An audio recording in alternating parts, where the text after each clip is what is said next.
isang pagsamba sa Panginoon. Humingi ng tawad sa Kanya sa mga nagawa mong kasalanan at magpasalamat sa mga blessings na binigay niya. Dito ko ngayon sa loob ng St.Joseph Church.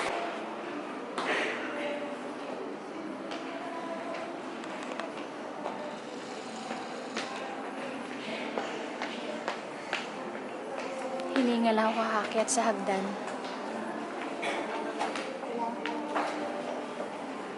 Mga kababayan natin, mga Pilipino nandito.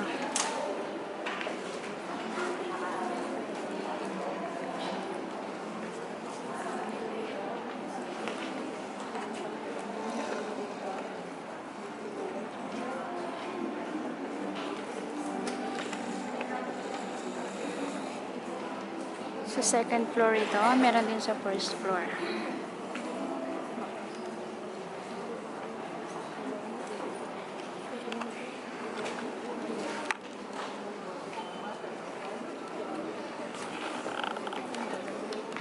It's not dirty and not covered with mold.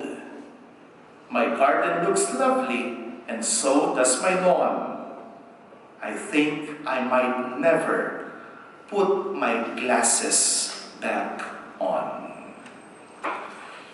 Today's readings, my dear brothers and sisters, remind us that it is not enough to see, but that we have to see properly. And God helps us see as we ought to, helping us avoid and guard against so-called spiritual darkness, spiritual blindness. The first reading shows how we can be blinded by outward appearances, and in the process forget the importance of character, the importance of the heart. In the second reading, we are reminded of our responsibility as children of light. St. Paul says, "You were once darkness, but now you are light in the Lord." And Christ's light ought to help us and others see better. And then, of course, we see Jesus healing the blind man in the gospel. And this teaches us the need for faith, which open the eyes of our minds, the eyes of our hearts. First, let us focus on the first reading from the prophet Samuel. Here, we see Samuel tasked to anoint the new king of Israel. He was sent to the house of Jesse because one of the sons of Jesse is the chosen new king. Unfortunately, when Samuel arrived at the household of Jesse, at the start, Samuel allowed physical or external attributes to influence his choice. He was blinded by the looks. He was blinded by the poise. He was blinded by the confidence exuded by these elder sons of Jesse, that he started second-guessing God, saying, this must be him, that might be him. And so the Lord reminded him, saying, "Samuel, the Lord does not see as man sees, because man sees the appearance, but the Lord looks into the heart." We have to admit, we too very often have the same tendency as Samuel. You see someone in expensive clothes, immediately you conclude, kagalang-galang, very respectable. And then you meet someone in simple clothes and probably you will simply dismiss the person. Or you might not even give the person any notice or attention. We too are often subject to such a tendency. We relate with people based on externals, on how they look, or the popularity that they seem to command.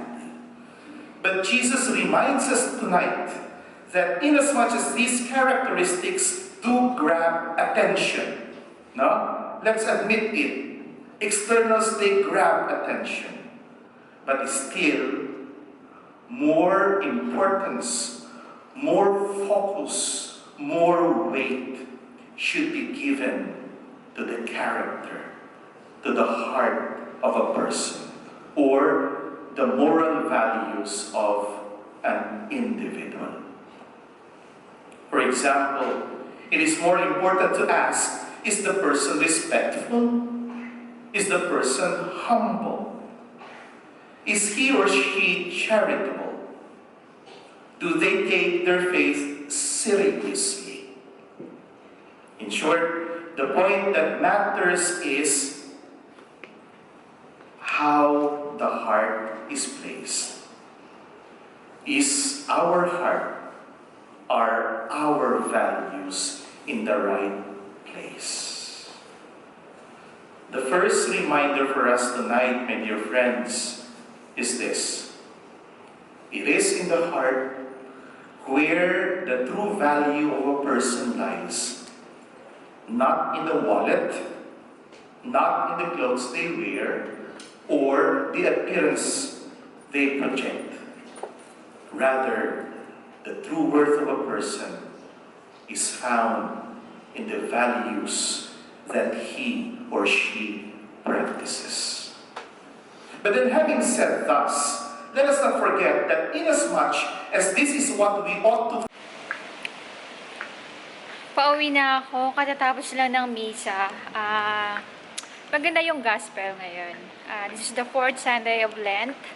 At ayon kay Father Maidas, siya yung pari ngayong alas 6 ng gabi. Ayon sa kanya, don't judge people by their physical appearance.